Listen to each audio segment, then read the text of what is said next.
स्वागत है मित्रों आपका इतिहास की दुनिया में। गांधी दर्शन की चर्चा कर रहे हैं और विषय है गांधी जी की अहिंसा से संबंधित अवधारणा। इस सिलसिले में अब तक अपन 4 बार मिल चुके हैं और अपनी ये 5वीं भेंट है। हमने देखा कि गांधी जी की अहिंसा से संबंधित अवधारणा में एक आदर्श है। भले ही उस आदर्श को प्राप्त कर लेना असंभव हो, लेकिन उस आदर्श को पाने के रास्ते पर चलना जरूरी है। यह देखा हमने कि गांधी जी कहते हैं कि अहिंसा मनुष्य का स्वभाव है। हमने यह भी देखा कि अहिंसा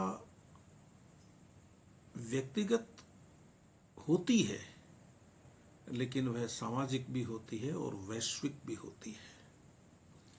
हमने देखा कि अहिंसा के रास्ते पर चलना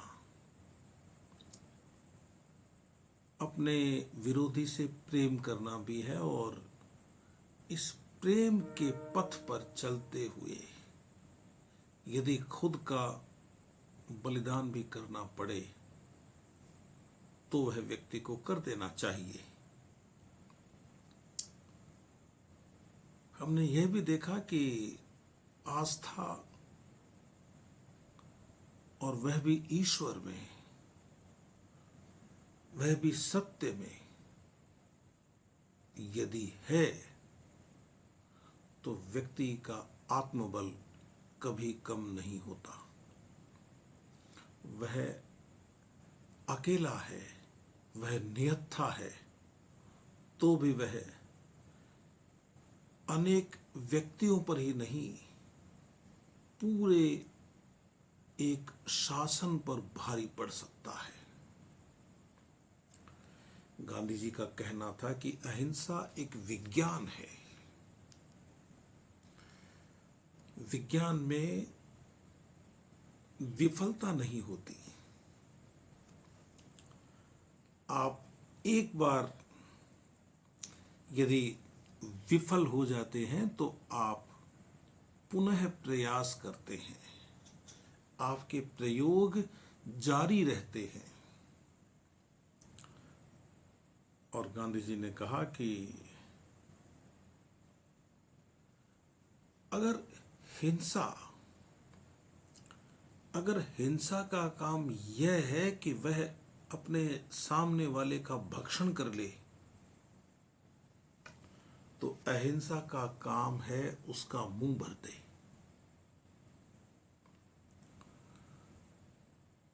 उन्होंने कहा कि अहिंसा जैसा शक्तिशाली हथियार हर कोई नहीं चला सकता। इसके लिए बहुत ज्यादा समझदारी की आवश्यकता है और आपके चित्त की दृढ़ता भी आवश्यक है।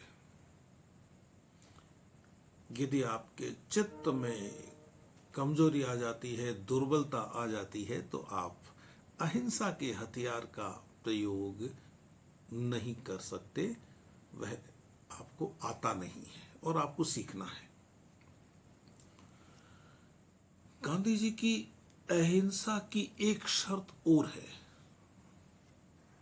और वह जो और शर्त है उसका जिक्र मैं पहले भी कर चुका हूं और फिर बता दूं कि गांधी जी ने व्यक्ति से घृणा करने को अच्छा नहीं माना है। आप पाप से घृणा कीजिए, पापी से नहीं। आप अन्याय से नफरत कीजिए, अन्यायी से नहीं। आपकी लड़ाई असत्य से है, आपकी लड़ाई हिंसा से है, आपकी लड़ाई व्यक्ति से नहीं है। व्यक्ति के प्रति आपका प्रेम, व्यक्ति के प्रति आपका प्रेम असीम होना चाहिए। एन ऑटोबायोग्राफी में लिखा है उन्होंने अपनी आत्मकथा में कि यदि आप विरोधी पर हमला करते हैं उसी के अंदाज में, तो आप उसके जैसे ही हो गए। फिर आप लड़ किसके खिलाफ रहे हैं?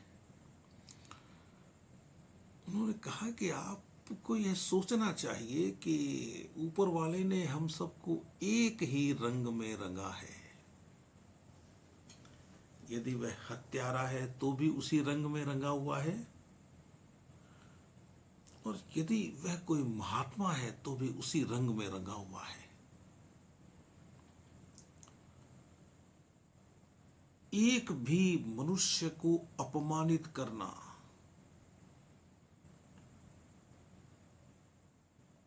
उन दैवी शक्तियों को अपमानित करना है जो व्यक्तियों में निहित होती है।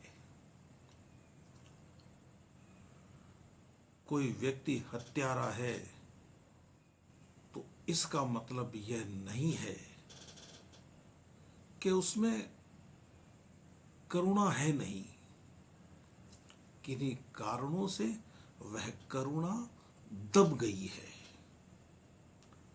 इसलिए आप उस व्यक्ति से घृणा कैसे कर सकते हैं?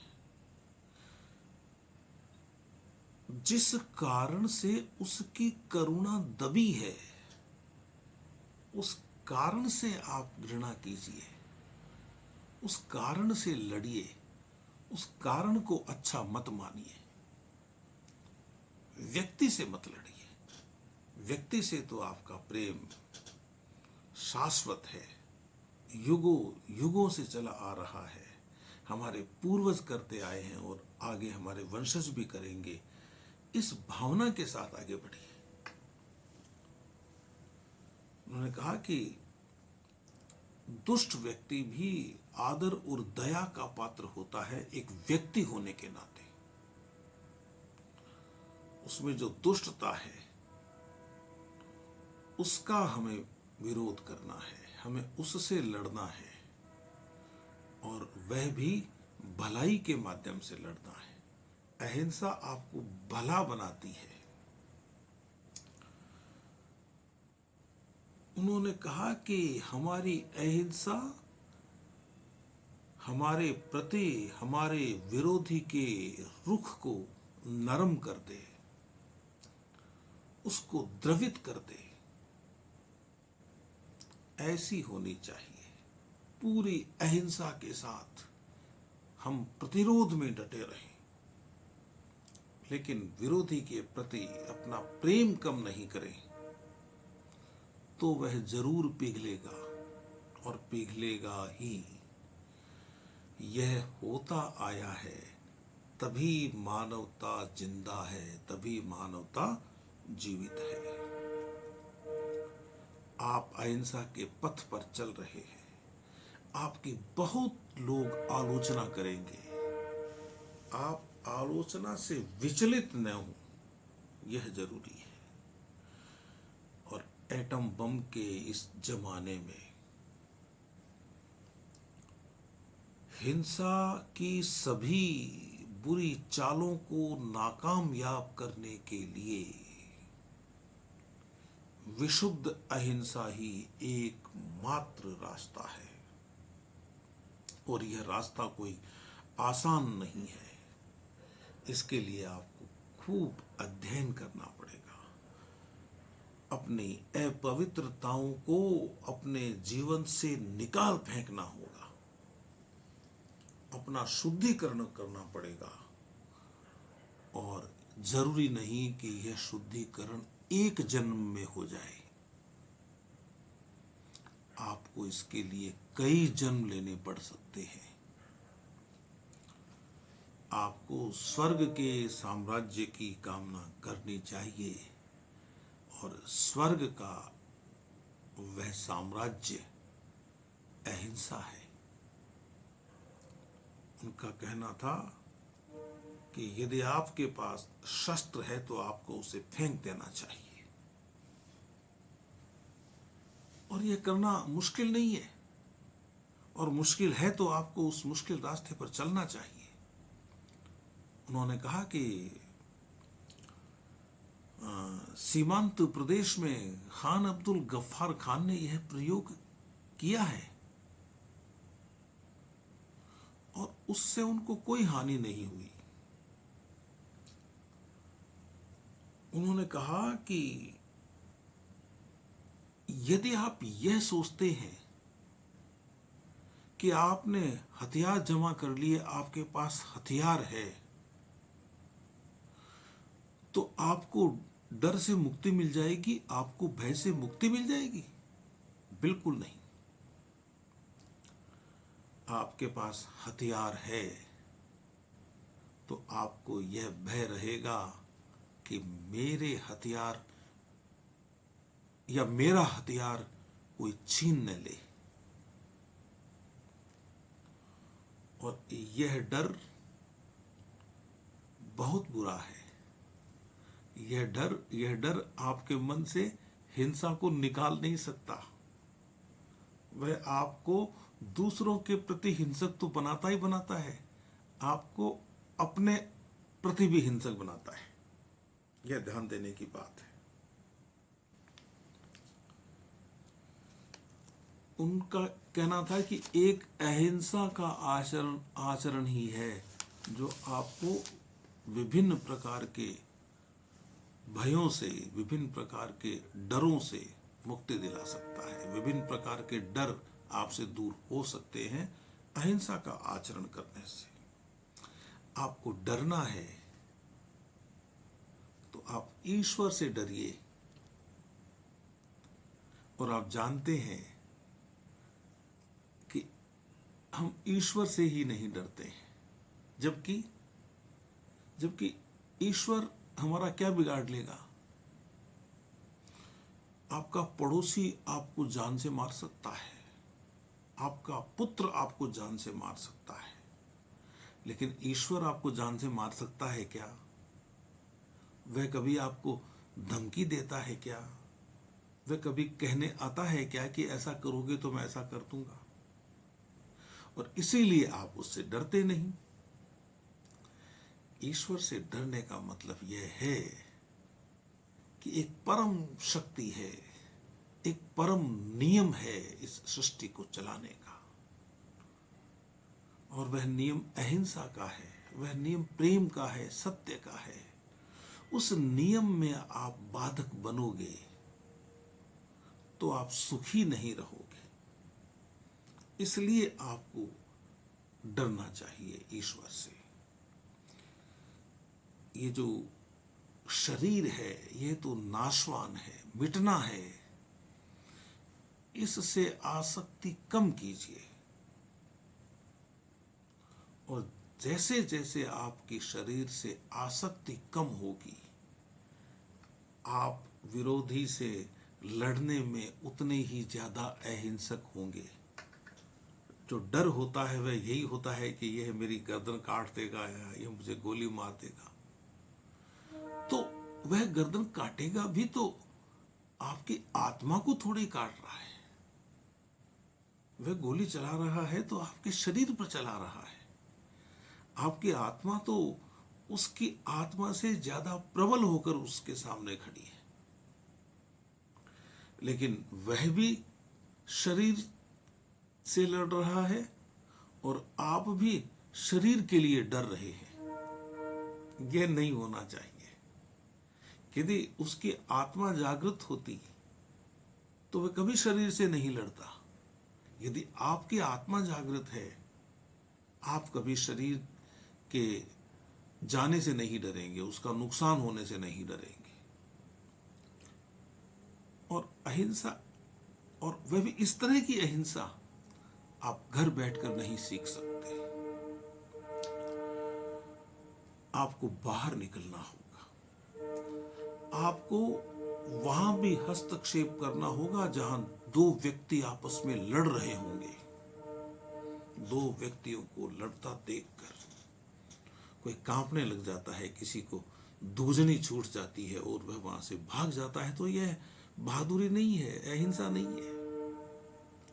आप उनको लड़ने से रोकिए, और उनको लड़ने से रोकने में यदि आपकी जान चली जाती है तो चली जाने दीजिए। इस जन्म में नहीं तो अगले जन्म में हम कुछ और आगे बढ़ेंगे, यह भाव होना चाहिए। कोई अहिंसा का कोई सिलेबस तो है नहीं, कोई पाठ्यक्रम तो है नहीं कि उस पाठ्यक्रम से हम आपको सिखा दें या हम सीख जाएं। यह तो हमें अपने अभ्यास से, अपने अध्ययन से, अपने ज्ञान से, ध्यान से सीखना होगा कि अहिंसा के रास्ते पर कैसे चला जाता है। और अकेला व्यक्ति तो फिर अकेले व्यक्ति के लिए ही सीखेगा। आपने स्वयं को स्वस्थ रखने के लिए उपवास किया, भूखे रहे, तो आप अपने लिए रहे। याद रखिए, आप एक सामाजिक प्राणी हैं, पूरा समाज आपसे प्रभावित होता है। इस नाते आपको बाहर निकलना होगा, सामाजिक बनना होगा। और समाज जो आपके शहर से होता हुआ, आपके गांव से होता हुआ, आपके शहर से होता हुआ, आपके देश से होता हुआ, आपके राष्ट्र से होता हुआ पूरे विश्व तक अपना फैलाव रखता है, अपना व्याप रखता है समाज। तो उस समाज को अहिंसा का पाठ पढ़ाने के लिए, और उस समाज में जो लोग अहिंसक रास्ते पर चल रहे हैं उनसे कुछ सीखने के लिए आपको अकेले आगे नहीं बढ़ना है। बहुत गहरे अभ्यास की आवश्यकता है। गांधी जी उदाहरण देते हैं कि अहिंसा का रास्ता लंबा रास्ता है। जब आप किसी यात्रा पर निकलते हैं तो आप रास्ते में प्राकृतिक दृश्य देखते हुए जाते हैं और यह सोचते हैं कि जब रास्ता इतना सुहाना है तो मंजिल कितनी सुहानी होगी, रास्ता इतना सुंदर है तो मंजिल कितनी सुंदर होगी। लेकिन यही नहीं है, रास्ते में कुछ आपको और भी देखना पड़ सकता है। आपको रास्ते में व्यक्ति लड़ते हुए भी दिखाई दे सकते हैं, आपको रास्ते में भूखे नंगे लोग भी दिखाई दे सकते हैं। वह भी जीवन का एक पक्ष है, मानव जाति का एक रूप है। आपको दोनों चीजों को महत्व देना होगा। सुंदर दृश्य अच्छे लगते हैं तो समाज को हानि पहुंचाने वाले जो दृश्य हैं उन दृश्यों से आपको, उन दृश्यों को देखकर आपको दुख भी होना चाहिए और यह संकल्प भी आपका बनना चाहिए, होना चाहिए कि आप इनके दुखों को दूर करेंगे और अहिंसा के रास्ते पर चलकर करेंगे। आप यदि ये सोचते हैं कि दुनिया के पूंजीपतियों को लूट लेंगे और इन गरीबों में बांट देंगे, तो आप हिंसा के रास्ते पर चल पड़े हैं। आप पूंजीपतियों का हृदय परिवर्तन कीजिए। वे नहीं मानते हैं तो आप अनशन कीजिए। कोई भी ऐसा रास्ता अपनाइए, आप उनका असहयोग कीजिए, सविनय अवज्ञा सिखाइए लोगों को। पूंजीपतियों का हृदय भी पसीजेगा और वे यह मानने को तैयार हो जाएंगे कि हमारे पास जो भी है वह इस समाज का है और हम तो इसके न्यासी हैं, हम तो इसके ट्रस्टी हैं। जितना हमें चाहिए उतना हम रखेंगे और बाकी समाज को दे देंगे। यह करना चाहिए। तो सीधी सी बात है कि आप अहिंसा की शुरुआत स्वयं से कीजिए, अपने घर से कीजिए, अपने परिवार से कीजिए, और फिर अपना दायरा बढ़ाइए। और आपकी अहिंसा में कहीं दिखावा न हो, इस बात के लिए पूरी सावधानी बरतते रहिए। जैसे ही आपको पता चलेगा अहिंसा के बल का, अहिंसा का नियम आपको समझ में आ जाएगा, तो आप महसूस करेंगे कि यह तो बहुत अच्छी बात है। यह तो निर्माण का रास्ता है, विध्वंस का रास्ता नहीं। और अहिंसा छोटी छोटी चीजों से ही सीखी जा सकती है। छोटी छोटी बातों में आप अहिंसा के प्रयोग करेंगे तो फिर बड़े बड़े काम भी आप अहिंसा से करने लगेंगे। उन्होंने कहा कि मेरे जीवन में ऐसी स्थिति कभी नहीं आई जब मुझे कहना पड़ा हो कि मैं बेबस हूं और मुझे कोई उपाय नहीं सूझ रहा है कि मैं क्या करूं।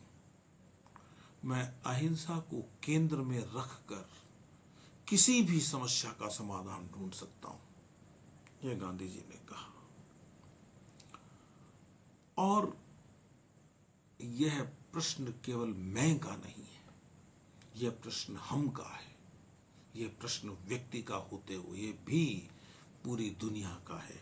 यह आपको ध्यान होना चाहिए। गांधी जी ने कहा कि मैं तो सत्य का शोधक हूं और सत्य का शोध अहिंसा के रास्ते पर चलने से हो सकता है। और इस रास्ते पर चलने का प्रचार करना, लोगों को अहिंसा के पथ पर चलना सिखाना ही मेरे जीवन का ध्येय है। और यदि मैं इस ध्येय की ओर आगे नहीं बढ़ रहा हूं तो जीने में मेरी कोई रुचि नहीं है। कहा कि भले ही मैं इस जीवन में अहिंसा के आदर्श को पूरी तरह से नहीं उतार पाया हूं तो मुझे दूसरी बार जन्म लेना होगा और मैं उसे तब पूरा करूंगा। तो यह थी आज की अपनी बातें। 5 बार मिल चुके हैं गांधी जी की अहिंसा से संबंधित अवधारणा को लेकर, और मैं आपसे 6ठी बार भी मिलूंगा। और तब तक आप गांधी जी के अहिंसा से संबंधित विचारों को मथते रहिए।